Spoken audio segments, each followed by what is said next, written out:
agradecido a todos ustedes por su tiempo y encantado de poder transmitirles algo de mi pasión por la especialidad y sobre este tema que es tan importante. Entonces, hoy día les voy a hablar sobre meningitis bacteriana. Yo soy neurólogo. A ver cómo este está.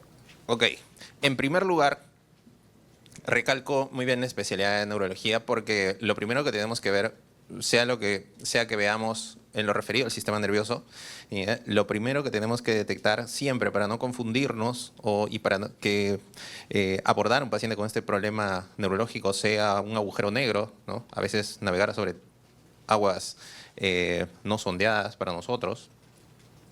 Tenemos que seguir algunas reglas básicas, ¿no? Una de las cosas más importantes es determinar lo básico del diagnóstico clínico neurológico, sea lo que sea que vayamos a ver, incluidas las enfermedades infecciosas, ¿sí? ¿Eso qué cosa es? Es determinar el lugar o el nivel de la lesión, ¿sí? Recuerden que neurología es la única especialidad que tiene el diagnóstico anatómico, ¿sí? Diagnóstico de precisión.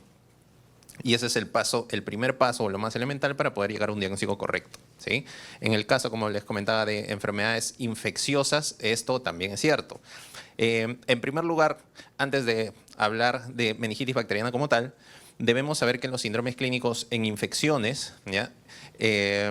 Tenemos que identificar básicamente dos grupos importantes de enfermedades, ¿no? La encefalitis y la meningitis, ¿ya? Y estos dependen del trofismo, obviamente, del microorganismo causante de la enfermedad. ¿Sí? Podemos tener bacterias, virus, hongos, ¿no? Cada uno ataca o tiene predisposición por una parte específica del sistema nervioso, ¿no? Las meninges en este caso, ¿sí? Entonces, la afección de lugares distintos en el sistema nervioso nos va a dar cuadros clínicos distintos, ¿sí? No se vayan a olvidar. Esta es la primera... el primer punto que debe quedar bien claro para ustedes. Entonces debemos diferenciar qué es una encefalitis y qué es una meningitis. Sí, encefalitis ya saben que es la inflamación del parénquima cerebral, ¿sí? El parénquima cerebral es el que se afecta, se inflama, produce daño y nos va a dar algunos síndromes clínicos. ¿Cuáles son estos? Número uno, alteración del contenido de la conciencia. ¿Sí? Entienden la conciencia como la capacidad de una persona de darse cuenta de sí mismo y de lo que lo rodea, ¿sí? Dos componentes, el nivel y el contenido. El nivel, mi capacidad de estar despierto, dormido, en coma, somnoliento. El contenido, lo que me conecta con el entorno, ¿sí? No se olviden, la atención, la capacidad de comunicarme, el lenguaje y todo eso. Entonces, en encefalitis voy a tener alteración del contenido de la conciencia, no tanto del nivel, ¿sí? Y esto se va a ver típicamente como pacientes con alteración del comportamiento. Sí, pueden estar agitados, no reconocen a los familiares, tienen conductas aberrantes, ¿sí? Pueden hablar palabras soeces a pesar de que están en presencia del médico, el personal de salud, ¿no? Pueden hacer sus necesidades en medio de la sala de hospitalización o de donde sea, ¿no? Pueden tirar la comida. Pacientes que son completamente normales empiezan a tener conductas aberrantes, ¿sí?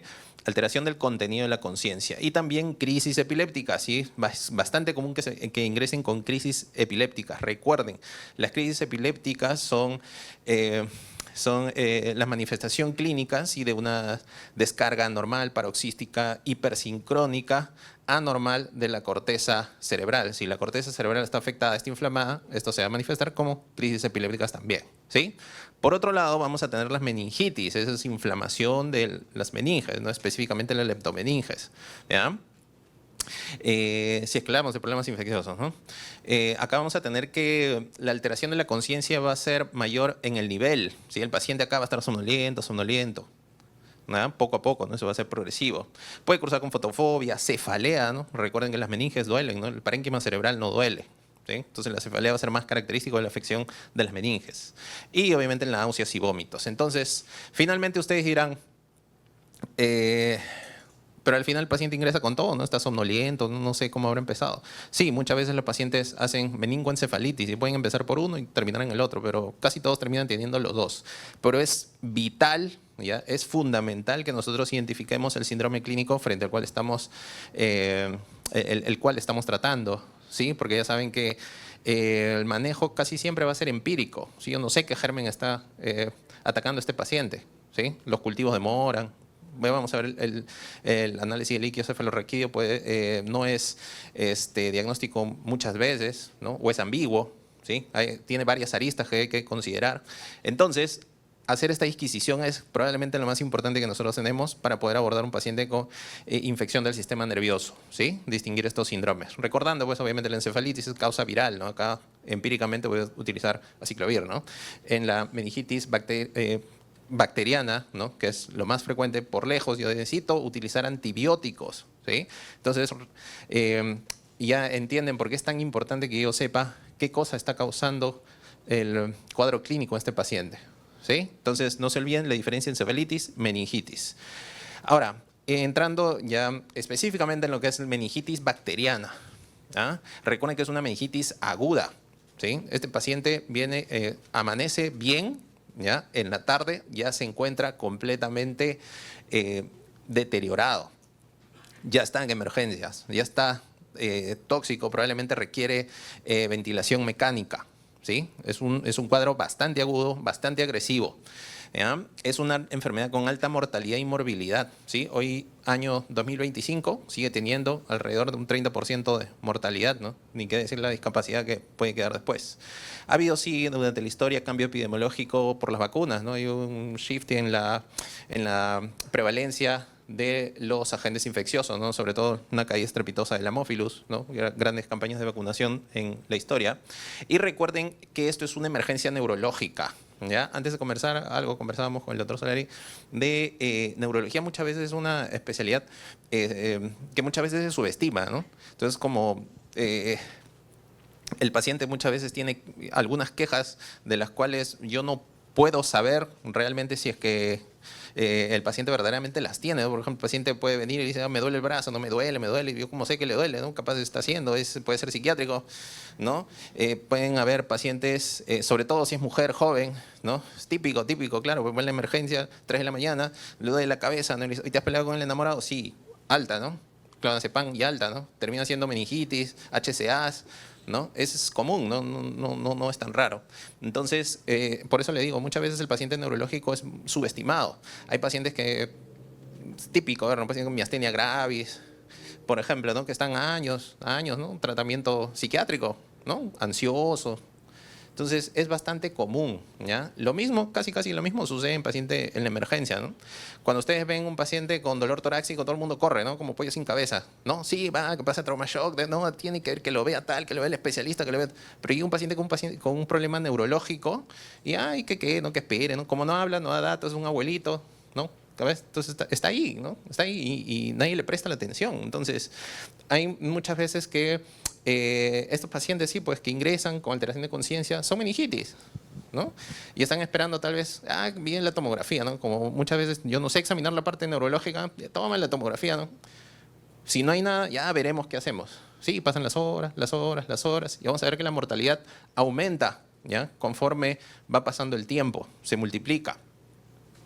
Entonces, recuerden que esto es agudo y es una emergencia, ¿sí? Esto debe tener prioridad frente a casi cualquier cosa que nosotros podamos ver en el tópico. Sobre la etiología, causa más frecuente por lejos, Streptococcus pneumoniae, ¿sí?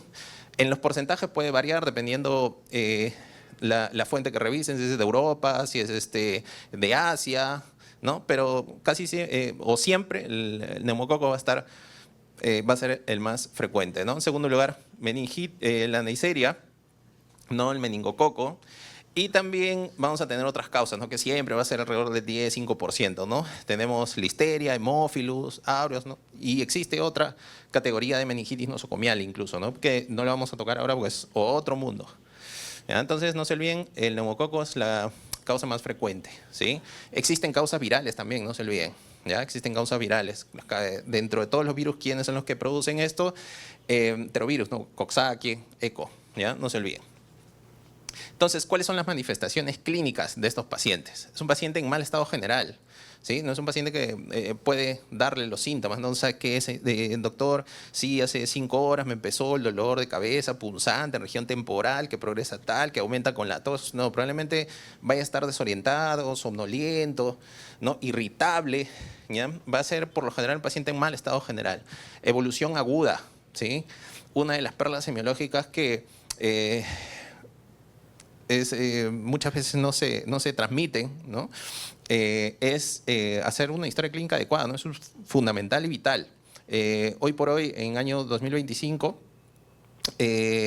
ya por mi parte, ¿no? Se ve que muchas veces la clínica va pasando a un segundo plano, ¿no? Se depende mucho de exámenes auxiliares, ¿no? Y a veces ahí es donde fallan los diagnósticos, tratamientos, ¿no? Ahí es donde se cometen errores. Entonces, la historia clínica es fundamental, ¿no? Lo que ustedes siempre deben determinar cada vez que van a ver un paciente, lo más elemental, ¿ya? Es cuándo ha empezado su enfermedad. Eso es lo más importante. Entonces pregúntenle al paciente cuándo ha sido la última vez que estaba 100% normal.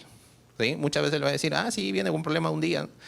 Y a veces le preguntan, pero sí, ¿y hace 2 días cómo estaba? No, hace 2 días ya tenía cefalea. O hace 2 días no, sí, ya no movía muy bien el brazo. ¿Sí? Determinar el tiempo de enfermedad es fundamental. Y estos pacientes es una evolución aguda, no se olviden. ¿Sí? En horas. ¿Sí? En unas horas. En unas horas está completamente normal. Y ahora lo vemos en ese estado. Se describe clásicamente, seguro en pregrado, han visto una triada clásica, ¿no? De fiebre, rigidez de nuca, alteración de conciencia. ¿Sí? Recuerden que si ustedes esperan ver esta triada en un paciente en emergencia, ya se les va a pasar la mayoría de casos de meningitis. ¿Sí? Solamente alrededor de un 44% de estos pacientes los tiene. Y también dependiendo de la fuente que vayan a ver, a veces esto puede ser mucho menor. ¿Ya? No voy a especificar los síndromes clínicos de cada uno de los gérmenes que pueden haber, porque eso se extendería demasiado, pero a grandes rasgos, neumococo se va a presentar más frecuentemente con la triada clásica. Por lejos va a tener mayor riesgo de stroke isquémico y de crisis epilépticas. ¿Sí? Meningococo va a ser distinto, va a tener el rash, va a tener artritis, ¿ya? Y la listeria también se puede manifestar, puede ser subagudo, incluso no tan agudo, puede parecer tuberculosis, ¿ya? Pero algunas veces va a iniciar como un síndrome clínico bien específico que se llama romboencefalitis. Y recuerden, en embriología, en la formación de las vesículas cerebrales tenemos vesículas cerebrales primarias, ¿no? Y vesículas cerebrales secundarias, ¿no? Las primarias, tercera semana, recuerden, prosencéfalo, ¿no? Prosencéfalo, mesencéfalo, rombencéfalo, ¿sí? Entonces, de esa tercera vesícula cerebral es de donde se toma el nombre de romboencefalitis, ¿sí? Recuerden que en qué se deriva el romboencéfalo, se va a derivar en protuberancia y en bulbo. Entonces va a haber una inflamación de protuberancia, bulbo, ¿no? Varios síndromes clínicos, va a tener vértigo, varias de esas cosas, ¿no?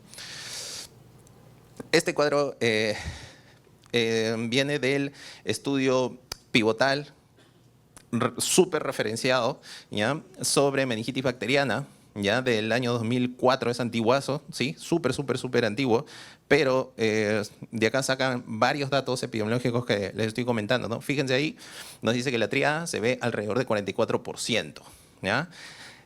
¿Qué cosa va a tener el paciente sí o sí? Al menos uno de cefalea, vómitos y rigidez de nuca. Al menos el paciente va a tener alguno de esos, ¿sí? Pero uno de esos síntomas es bien inespecífico, ¿sí? Así que tienen que hacer unidad clínica. Entonces, moraleja, no esperen que el paciente tenga una triada clásica, ¿sí? Ahora, cuando yo examino al paciente, cuando yo voy a verlo, digo, fácil, ¿no? Si tiene alteración de conciencia, voy y le busco, pues, a ver si tiene Kernig-Brudzinski, ¿no? Entonces, recuerden también que en el examen físico neurológico, cada parte de mi examen físico es como una herramienta, ¿sí? Yo tengo que saber qué cosa estoy evaluando con cada maniobra que yo hago, ¿sí? Es como querer clavar pues, un clavo con un alicate, ¿no? Podría hacerlo, tal vez, no me podría ayudar, pero para eso existe un martillo, ¿sí? Yo ya sé cuáles son las capacidades y las limitaciones de cada herramienta. Lo mismo viene para cada parte del examen neurológico, ¿no? Entonces, que al final es una prueba, ¿no? Más adelante vamos a ver, no sé, sensibilidad tal vez del hemocultivo, ¿no? Del PCR, ¿ya? Igual, los signos meningios tienen sensibilidad y especificidad, sí. En resumidas cuentas, los signos meningios no son tan sensibles, ¿ya? Para poder detectar afectación de las meninges, ¿no? Una meningitis, ¿sí? Fíjense, alrededor de un 5% para Kernig-Brudzinski, alrededor de un 30% para rigidez de nuca. Estudio súper antiguo también, el que está ahí en pantalla, pero que nos da esos datos, ¿ya? Y si lo revisan, van a decir que eso no varía dependiendo de la severidad de la meningitis, ¿no?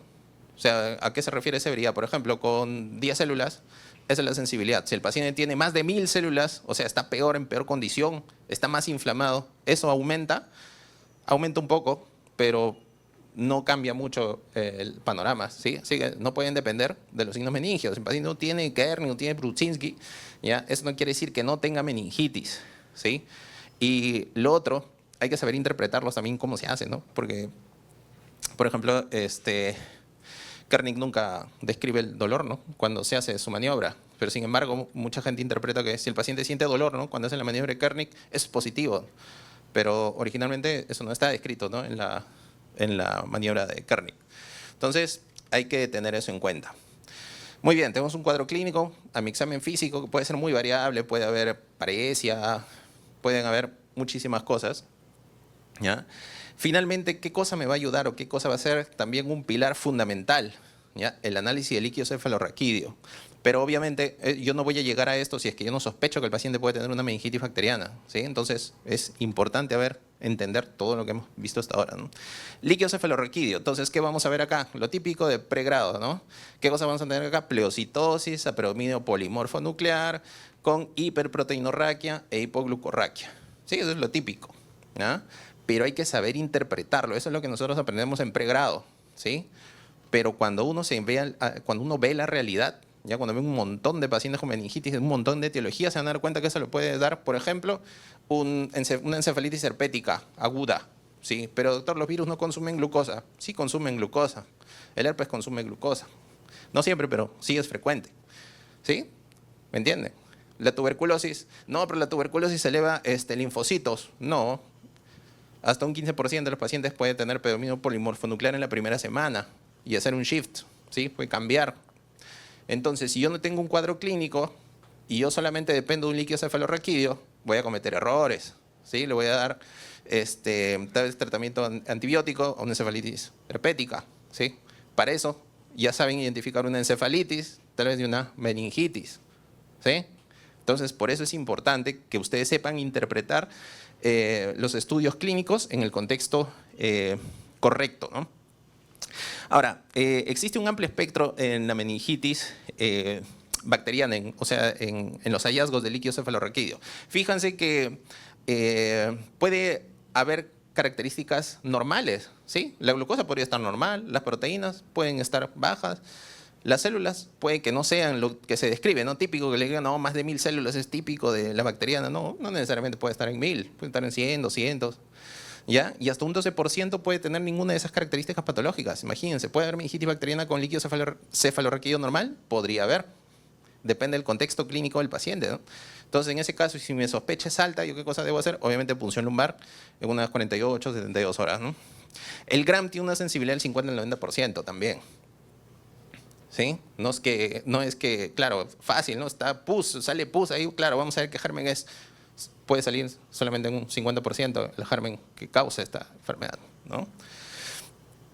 Y lo otro que es importante es saber que hay un montón de enfermedades también no infecciosas que pueden dar esas características, ¿sí? Por ejemplo, carcinomatosis o meningitis maligna, ¿sí? Tumores sólidos, un cáncer de pulmón, ¿sí? La meningitis tuberculosa también, ¿ya? Hoy por hoy ahora, para hacer un paréntesis pequeñísimo nada más con la charla anterior, uno de los grandes problemas, una de las cosas más difíciles que hay hoy por hoy, año 2025, acá en China, en Estados Unidos, en Europa, en donde quieran, es diferenciar la meningitis bacteriana de la tuberculosa. Pueden parecer idénticas. Los líquidos pueden ir para uno, pueden ir para el otro, pueden variar con el tratamiento. Los gérmenes puede que no se aísle acá, no importa, pero tenemos estudios moleculares, no crece nada.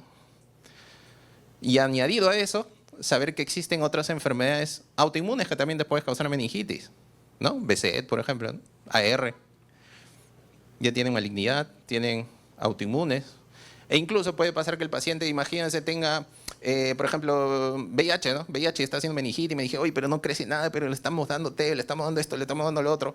Existen meningitis también farmacológicas, ¿no?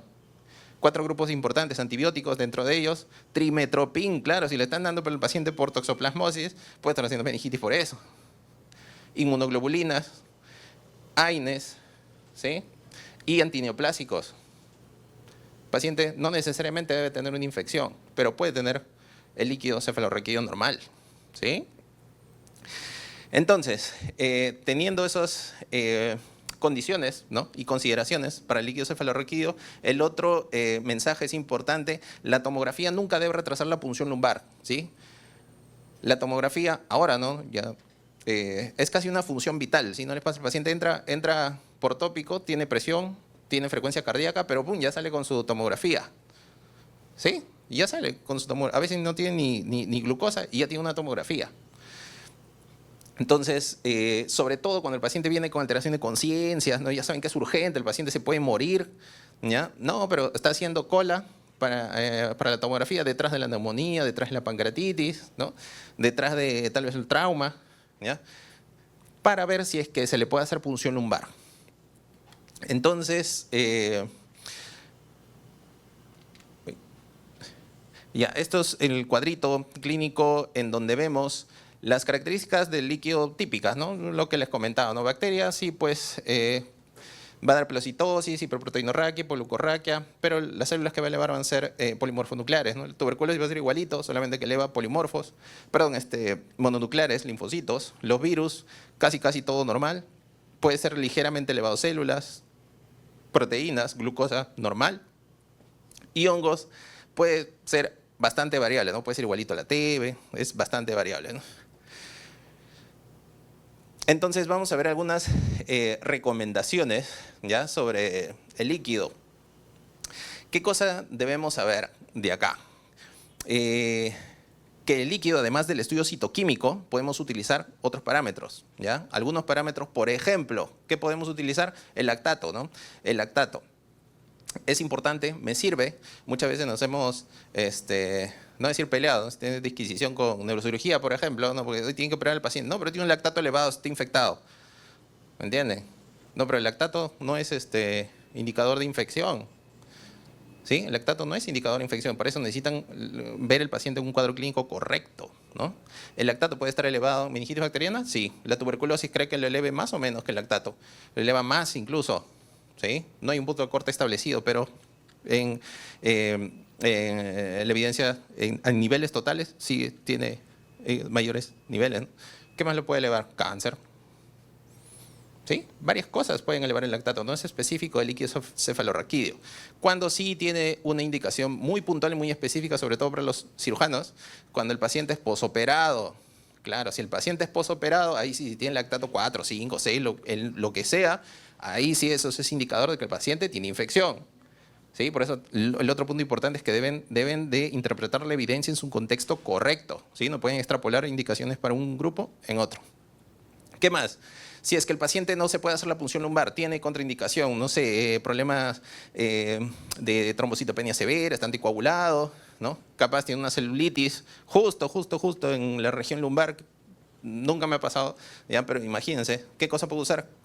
Cultivos, hemocultivos, sensibilidad alrededor del 60%. ¿Ya? Dependiendo de la fuente que vean, puede llegar hasta 80, incluso 90, ¿no? ¿Ya? Hemocultivos, 60% más o menos. Tiene que hacerlo sí o sí, de todas maneras. El GRAM ya saben que puede ayudar, puede que no. Existen otros estudios, sí. ¿Qué cosa? Lactato, inmunocromatografía. Lactato, perdón, látex, ¿ya? No útil, ¿ya? No me ayuda. Otra cosa que podría utilizar es el PCR, ¿sí? Pruebas moleculares. Eso sí es bastante sensible, específico. ¿Cuál es el problema? El costo, ¿sí? Es costosa. Pero es muy útil. ¿Debería utilizarlo? Sí, me puede ayudar. ¿Ya? ¿Me sale negativo? ¿Me lo descarta? No. Entonces, tratamiento, ya para ir avanzando. Nunca se debe retrasar el inicio del tratamiento antibiótico en una meningitis bacteriana. Pase lo que pase, suceda lo que suceda, ¿sí? Una de las causas más frecuentes o más importantes que retrasan el inicio de la terapia antibiótica es esperar la tomografía. ¿Por qué? Yo no le quiero hacer la punción lumbar porque si se la hago puede que el paciente se hernie y se muera. ¿Es eso cierto? ¿Es eso correcto? No. ¿Ya? La tomografía no es necesaria salvo 4 condiciones, ¿sí? Hay un déficit vocal, el paciente esté pléjico, ¿ya? Una crisis epiléptica de inicio reciente, Glasgow de 10 o el paciente tenga sospecha de VIH o trasplante, alguna de esas cosas, ¿sí? En estas características, el paciente probablemente necesite una masota gigante que si yo le hago la punción lumbar puede empeorar e incluso producir la muerte, ¿no? Como les decía, la punción lumbar, si está contraindicada, será hemocultivos, ¿sí? Las sensibilidades varían más o menos alrededor de un 60%. Ahora, Esto de la tomografía viene de ese estudio de ahí, súper interesante, alrededor de 300 pacientes, ¿sí? Todos con sospecha de meningitis, tomografía para todos. ¿Cuántos creen que salieron anormales? Alrededor de 20 anormales, pero ¿cuántos sí tenían una masa gigante que podría hacer una herniación? Menos del 5%. Y probablemente eso se replica en nuestros centros, ¿no? A todos les tomografía, pero ¿cuántos verdaderamente requerían la tomografía por el riesgo de que tengan la herniación? Tal vez menos del 5%. Y de ese estudio salen esas indicaciones que le comento, ¿no? Las recomendaciones que les saco son de esa guía, ya que les estoy brindando, son de esa guía, es la guía europea 2016, ¿ya? Existen otras de la ITSA, pero son un poco más antiguas. Y esta es mucho más clara, así que si quieren revisar el tema, yo se los recomiendo. Les recomiendo esta de acá, que está gratuito, es fácil conseguirlo. Entonces, de acá es de donde sale las recomendaciones para la tomografía previa a la punción lumbar, no se olviden. Entonces, si el paciente no tiene ninguna de esas características y saben que es una emergencia y saben que el paciente necesita la punción lumbar, tiene que hacerla, ¿sí? ¿Cuánto debe estar el paciente en emergencia esperando que se haga o no se haga la punción lumbar? Menos de una hora. Ni siquiera el stroke isquémico, ¿no? 4.5 horas para trombólisis. La meningitis, 1 hora para iniciar tratamiento antibiótico, ¿sí? Más allá de la hora, la mortalidad se cuadruplica, ¿sí? 2 o 3 horas, 4 veces riesgo más de muerte.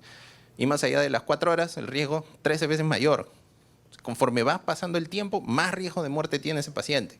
Así que tienen que correr, ¿sí? Iniciar los antibióticos lo antes posible, ¿ya? Pero si no, no se puede hacer la punción lumbar, no hay materiales, Traumashock está ocupado, los residentes están ocupados, no hay quien lo haga, ¿ya? Puede iniciarle tratamiento antibiótico, pero me va a alterar el GRAM, va a morir. ¿Ya? Acá no le he puesto, pero datos, por ejemplo, el neumococo muere o la sensibilidad del GRAM en líquido cefalorraquídeo baja después de 1 hora. Tiene 1 hora. Inician antibióticos, 1 hora, pueden hacerlo. El meningococo, 4 horas. ¿Sí? Tienen chance todavía para no disminuir la sensibilidad después de que ustedes inician el tratamiento antibiótico. ¿Cuál es el tratamiento antibiótico? ¿Qué debo darle? Ceftriaxona, vancomicina, ¿sí? Ceftra 2 gramos cada 12, puede ser 4 cada 24 también, ¿ya? Vancomicina 1 gramo cada 12, ¿ya? Acá es algunas cosas muy importantes pautarlas, ¿sí? Por ejemplo, la ceftriaxona, muchas veces existe... también se ha visto en el hospital, no, pero el paciente está súper grave, no puede que tenga además otro germen en pulmón, no, mejor dale mero, no, ceftriaxona es lo que deben dar, es el caballo de batalla en esta enfermedad. ¿Por qué? Porque es el único que tiene una buena llegada al sistema nervioso central, ¿sí? Y es el de amplio espectro. Incluso si hay resistencia a ceftriaxona deberían seguirle dando. ¿Ya? No se olviden, ceftriaxona es lo que tienen que darle. Muchas veces la gente piensa, no, dale meropené, no da pipetazo, ¿no? Pero eso no me va a servir para meningitis bacteriana o para una terapia empírica, no se olviden. Vancomicina debe darse o se da de manera conjunta para cepas resistentes, ¿no? A ceftriaxona. Puede no darse también, aunque dice que deberías tener, ¿no? Tipificadas y las bacterias que son prevalentes en su medio, tienen o no tienen resistencia. O sea, podría no darse, pero se recomienda dar las dos. Ya saben por qué. Si es que más adelante tienen a la bacteria, la identifican, no hay resistencia, le pueden quitar la vancomicina, no hay problema, ¿sí? No se olviden. Y en pacientes más de 50 años, o si hay sospecha de listeria, tienen que agregarle ampicilina, ¿ya? Ampicilina o rifampicina le pueden dar. Entonces, todo esto acá está especificado en el cuadrito de la misma guía que les estoy diciendo, ya no vamos a detener en esto, bueno, nos quedamos sin tiempo. Cada germen también tiene condiciones específicas que puede variar la dosis o la medicación. Corticoides, ¿paciente debe recibir o no debe recibir corticoides? O sea, solamente esta indicación también podría ser una charla aparte, solo vamos a ver algunas cositas en específico. La dexametasona, básicamente, ¿para qué se lo doy? Si me cierra la barrera hematoencefálica, yo le doy porque la reacción inflamatoria que voy a producir con la destrucción del germen va a ser lo que causa los problemas en la meningitis bacteriana, ¿sí? Los corticoides van a disminuir eso, el edema cerebral, la necrosis, todo eso. Entonces, yo debo darle. Y, aunque les parezca raro, aparentemente no tiene efecto en la mortalidad. Si es que ven el metaanálisis de Cochrane, sobre todo, ¿no? Existen ensayos clínicos que dicen que sí, pero sí mejora la sobrevida. Y después que sí puede disminuir las complicaciones, sobre todo la sordera, pero solamente en países de altos ingresos, o sea, Europa, por ahí, ¿no? Entonces es un poco controversial. Pueden revisar también el metaanálisis de Cochrane si quieren de dexametasona, pero en resumidas cuentas, ¿hay que darle o no hay que darle? Sí debería darse, ¿no? Corticoides, sí debería darse. Pero también hay que tener cuidado porque también es frecuente, a veces pasa en el hospital, el paciente está con dexametasona 2 semanas, 3 semanas, 4 semanas, como si fuera una meningitis tuberculosa. No, solo 4 días hay que darle. ¿Por qué? Porque la reacción inflamatoria severa se va a dar en esos primeros 4 días. Después, si yo le sigo dando los corticoides, lo único que voy a hacer, ¿qué cosa es? Cerrar la barrera hematoencefálica. ¿Sí? No se olviden, 4 días nada más. ¿Ya? Debo dar con la misma dosis, con la primera dosis de antibióticos. ¿Ya? No se pueden olvidar. Entonces, existe todavía un poco de discusión si los corticoides disminuyen la mortalidad o solamente lo hace en países de altos ingresos, ¿no? Y eso es más sobre la metodología de los estudios y dónde se ha hecho, por ejemplo, ¿no? Existe prevalencia del Streptococcus suis, por ejemplo, ¿no? en Asia, ¿no? Tailandia, esos lugares, ¿no? Ese es su principal germen, ¿no? Entonces, tal vez en ese puede que no le funcione, ¿no? Hay otros países donde se hacen estos estudios que tienen mayor prevalencia de VIH, son otros gérmenes, o culturalmente los pacientes acuden tarde al hospital, ¿no? Todos esos son factores que pueden alterar los hallazgos de los estudios donde se sacan de estas recomendaciones, ¿ya? Ahora, ya para ir terminando, complicaciones de la meningitis bacteriana, ¿ya? ¿Qué cosas pueden haber? Lo típico de las meningitis, ¿no? Crisis, hidrocefalia, stroke isquémico, ¿ya? O stroke isquémico con conversión hemorrágica también. Lo que sí es raro es que se produzca empiema, abscesos, trombosis de seno cavernoso o sepsis, ¿no?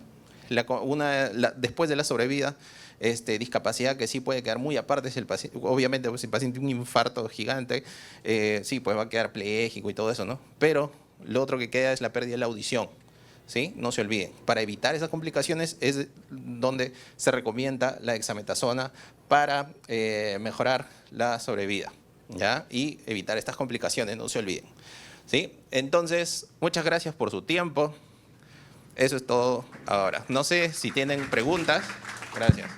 Bien, ¿alguna pregunta para el doctor? Sí, adelante, doctor. Gracias por su charla. Dentro de su rutina también solicita también ADA y tinta china. Ah, claro, claro. Recuerden que, o sea, finalmente tenemos un paciente de meningitis en general. Yo no sé qué cosa tengo, ¿no? El ADA sí me puede ayudar sobre todo para diferenciar la meningitis tuberculosa, pero ese es todo un tema aparte, ¿no? El ADA no es específico tampoco, ¿no? No existe un porte de corte en consenso, ¿no? Varía mucho. Por ejemplo, en Perú sí hay un punto de corte que se plantea que es de 10, ¿no? Sí, un estudio cayetano que sí muestra eso. Pero, por ejemplo, van a ver en Dinamarca el punto de corte es 4, ¿no? Pueden ir en la India el punto de corte 15, 12. O sea, no hay un punto de corte en específico. Me puede ayudar en el contexto clínico, obviamente, si es una meningitis que tiene una semana y media, ¿no? De alteración de conciencia, cefalea, puede que sí sea para eso. Y tinta china también, ¿no? Cripto no solamente se da en pacientes inmunosuprimidos, también hemos tenido en pacientes inmunocompetentes, que no es común, ¿ya? Pero sobre todo son abuelitos. O sea, de los que sí he podido ver, son abuelitos, son ancianitos, ¿no? Entonces, no tienen VIH, pero sí hay meningitis por criptococo y tienen alta mortalidad. Entonces, sí, además, en pacientes con sospecha de meningitis, también deben tener ADA, deben tener látex, ¿no? Excelente. Quería hacerle una pregunta Claro. que es muy sencilla, pero muchas veces uno está en un consultorio, de repente no tienes el acceso, digamos, a una punción lumbar, menos una tomografía, y estás algunas veces en un centro de salud un poco alejado y te viene alguien con fiebre, con cefalea, con confusión mental, y por ahí uno asume que puede tener una meningitis. ¿Cuál sería la acción, digamos, más eficaz frente a una situación de atención primaria muy sencilla, ¿no? Claro, claro, claro. Muy buena pregunta, ¿no? Aprovechando que estamos en atención primaria. Y sí, pues no voy a tener estudios moleculares, obviamente, en primer nivel de atención, ¿no? Muchas veces tampoco punción lumbar, pero lo que nunca debe faltar es el inicio de tratamiento. Eso es lo único que va a cambiar el destino o el pronóstico de ese paciente. Ante la mínima sospecha, eso siempre también le digo en el hospital, no tener el paciente, descartar meningitis, esperan a que yo lo vea para hacerle punción lumbar, ¿no? Entonces, imagínense, pues yo no estoy 24 horas. A veces el paciente entra en la noche, entra en la tarde, y esperan hasta el día siguiente para recién ver si es que el paciente podría hacer meningitis. No. Entonces, la sospecha de meningitis, si hay la posibilidad de hacerle, haz la punción y inicia el tratamiento. Después se le puede quitar, no hay problema. ¿Ya? Pero si esperas un día, 2 días, y recién iniciar tratamiento, o recién hacerle la punción lumbar a ese paciente, ya cuadruplicado, ¿no? La mortalidad. ¿Sí? Entonces, lo que sí se puede hacer, ante la más mínima sospecha, inicia el tratamiento. Ya cuando pueda tener otros estudios, se quita y no pasa nada, ¿no? Bien, excelente. Yo creo que se rescata el concepto fundamental de la clínica, ¿no es cierto? Sí, ¿Qué sí, tiene el paciente? Cefalea, trastorno del sensorio. El doctor ha mencionado que el trastorno del sensorio es un elemento central, ¿no? Sí, Fiebre, sí. cefalea y con trastorno del sensorio. Obviamente hay que pensar en meningitis. ¿Alguna otra pregunta? Bien, vamos a darle un fuerte aplauso al doctor Pérez, muy amable, muchas gracias, doctor.